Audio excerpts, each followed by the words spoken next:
Assalamu alaikum everyone. My name is Zakaria. Hope you are fantastic over there.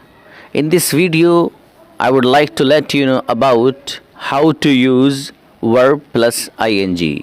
आज की इस video में हम बात करने जा रहे हैं कि वर्ब और फिर उसके साथ ing किस तरह यूज़ करते हैं. Let's get started. यस, देखिएगा, here are some verbs that are followed by ing. कुछ वर्ब्स हैं जिनके बारे में ये बताया जा रहा है कि उनके बाद ing फॉर्म लेकर के आते हैं. It's very important to know about. देखिएगा, stop, delay, fancy, considered, admit, miss, involve, finish, postpone, imagine, avoid, deny, risk, practice. ये कुछ वर्ब्स ऐसे हैं कि जिनके बाद आप कोई और वर्ब अगर लाना चाहते हैं तो उस दूसरे वर्ब को आप ing फॉर्म में और ing शक्ल में लेकर के आते हैं. देखिएगा, let's move for the next one. इसको आगे समझिएगा एग्जाम्पल से. Suddenly everybody stopped talking, there was silence. हर एक ने अचानक बोलना बंद कर दिया, खामोशी छा गई. आप इस एग्जाम्पल में देख पा रहे हैं कि स्टॉप्ड यूज हुआ है. That is a second form of the verb here in this sentence. और उसके बाद हम टॉकिंग लेकर आए हैं ing फॉर्म में और ing शक्ल में.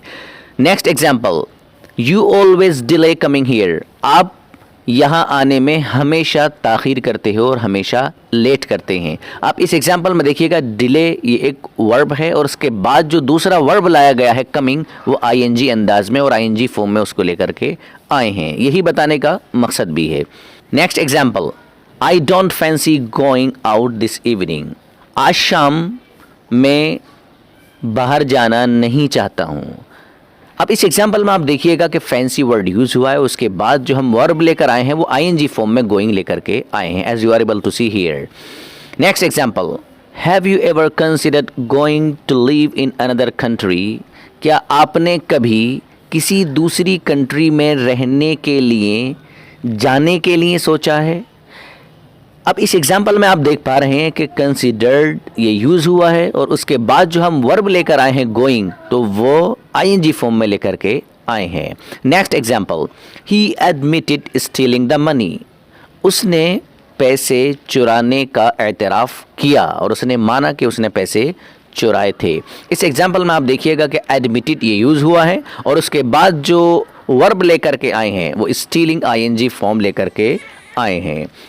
नेक्स्ट एग्जाम्पल देखिएगा, you always miss attending the class. आप हमेशा क्लास में हाजिरी को मिस कर देते. मिस यूज हुआ है और उसके बाद जो हम वर्ब लेकर आए हैं अटेंडिंग ये ing फॉर्म में लेकर के आए हैं. Let's move for the next one. Yes, next one is, देखिएगा examples, they said that the job would involve travelling to Delhi. उन्होंने कहा कि जॉब में दिल्ली सफ़र करना शामिल रहेगा. आप इस एग्जाम्पल में देख पा रहे हैं कि यहाँ पर इन्वॉल्व का वर्ड यूज़ हुआ है, उसके बाद जो वर्ब लेकर आए हैं ट्रेवलिंग वो ing फॉर्म में लेकर के आए हैं. Next example, they have finished working. उन्होंने काम फिनिश कर दिया है. अब यहाँ पर देख पा रहे हैं कि फिनिश्ड वर्ड का यहाँ पर यूज़ हुआ है जो वर्ब है, और उसके बाद जो हम दूसरा वर्ब लेकर आए हैं वर्किंग, वो ing फॉर्म में लेकर के आए हैं. Next example, I will postpone going to America. मैं अमेरिका जाने को टालूंगा. अब इस एग्जाम्पल में आप देख पा रहे हैं कि पोस्टपोन वर्ड यूज़ हुआ है, उसके बाद गोइंग ये ing फॉर्म यूज़ हुई है. Next example, we avoid sleeping a lot. हम बहुत ज़्यादा सोने से परहेज करते हैं और बचते हैं. इस एग्जाम्पल में आप देख पा रहे हैं कि अवॉइड यूज़ हुआ है, उसके बाद जो दूसरा वर्ब लेकर आए हैं स्लीपिंग ये ing फॉर्म में लेकर के आए हैं. Next example, they denied coming here. उन्होंने यहाँ आने से इनकार कर दिया. इस एग्जाम्पल में आप देख पा रहे हैं कि डिनाइड वर्ड यूज़ हुआ है, उसके बाद जो दूसरा वर्ब लेकर आए हैं हम, वो कमिंग यहाँ पर ing फॉर्म लेकर के आए हैं. देखिएगा next example, you should practice speaking in English language. आपको इंग्लिश में बोलने की प्रैक्टिस करना चाहिए. इस एग्जाम्पल में देख पा रहे हैं प्रैक्टिस वर्ड यूज़ हुआ है और उसके बाद जो दूसरा वर्ब हम लेकर आए हैं स्पीकिंग, वो ing फॉर्म में लेकर के आए हैं. तो बताने का मकसद यही है, एक वर्ब है और उसके बाद जब आप दूसरा वर्ब लेकर के आएंगे तो उसको आप, ये जो वर्ब्स हमने आपके सामने मेंशन किए हैं, इनके बाद आप ing फॉर्म लेकर के आएंगे। Let's move for the next one. Yes, next one is not the negative form, not ing। अब ये जो बात थी आपके सामने जो भी पेश की गई है, ये तो वो थी कि जो अफर्मेटिव वे में हम इसको इस्तेमाल कर रहे थे। अब नेगेटिव वे में ing को किस तरह इस्तेमाल करते हैं, let's have a look. When I am on holiday, I enjoy not having to get up early। जब मैं छुट्टी पर होता हूँ, जब मेरी छुट्टियाँ होती हैं, तो मैं सुबह जल्दी न उठकर इंजॉय करता हूँ, यानी सुबह मैं जल्दी नहीं उठता हूँ। आई एन्जॉय यहाँ पर आया है और उसके बाद यहाँ पर नेगेटिव फॉर्म नॉट यूज़ हुई है। पहले हम इंजॉय लेकर के आए हैं और उसको हम जब नेगेटिव वे में लेकर गए तो फिर नॉट लेकर आए और उसके बाद हैविंग की ing फॉर्म लेकर के आए हैं। नेक्स्ट एग्जाम्पल देखिएगा। दे डिनाइड नॉट वर्किंग हियर। उन्होंने यहाँ काम न करने से मना कर दिया है। आप इस एग्जाम्पल में देखिएगा कि डिनाइड का वर्ड यूज हुआ है और उसके बाद नॉट लेकर आए हैं और फिर वर्किंग यहाँ पर ing फॉर्म लेकर के आए हैं। Let's move for the next one. Yes, next one is we can use the structure verb plus somebody plus ing।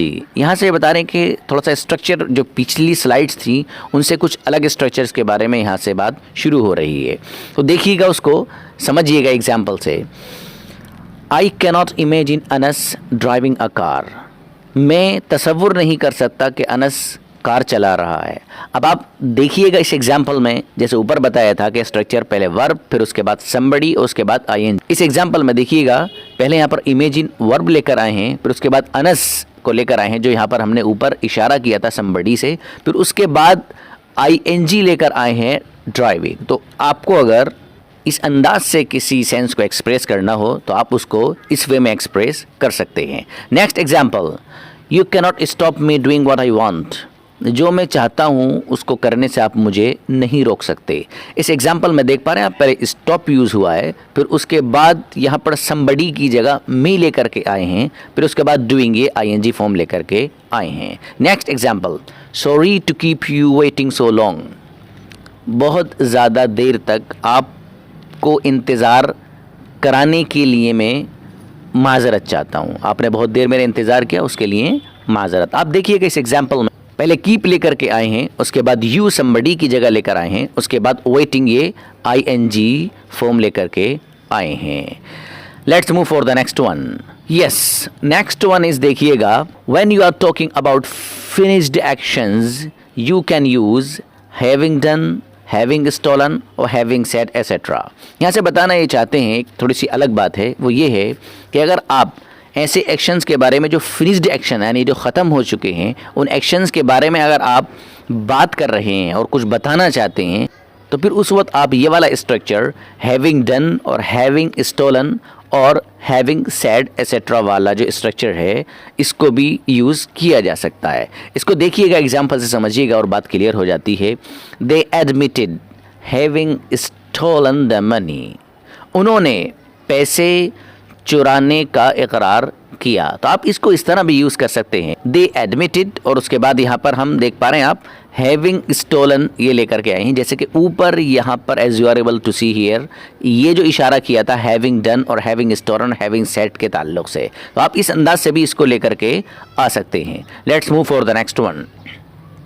Yes, next one is देखिएगा, but it is not necessary to use having done. You can also use ing form for finished actions. यहाँ से बताना ये चाहते हैं कि पिछली जो बात है वो भी सही है कि आप हैविंग डन, जैसे कि पीछे having stolen the money use हुआ था, वो भी आप यूज़ कर सकते हैं। मतलब वो ज़रूरी नहीं है कि आप वैसे ही लाएंगे तभी उस सेंस को आप एक्सप्रेस कर सकते हैं, बल्कि ये भी एक ऑप्शन है, आप इस तरह भी सेंस यूज़ कर सकते हैं और सेंस को एक्सप्रेस कर सकते हैं। लेकिन इसका दूसरा तरीका ये भी है कि आप ing फॉर्म को भी ला सकते हैं फॉर द फिनिश्ड एक्शंस, जो एक्शन फिनिश्ड हो गए उनको बताने के लिए। इसको एग्जाम्पल से समझिएगा, बात और क्लियर हो जाती है। They admitted stealing the money. उन्होंने पैसे चुराने का इकरार किया। अब आप देख पा रहे हैं पिछले एग्जाम्पल में और पिछली स्लाइड में जो था वो ये था कि they admitted having stolen the money, तो वो भी सही है, और they admitted stealing the money ये भी सही है। Meaning would be the same, meaning में कोई फ़र्क और डिफरेंस नहीं होता है। नेक्स्ट एग्जाम्पल देखिएगा, I now regret saying what I said. अब मुझे जो मैंने कहा था उस पर अफसोस हो रहा है।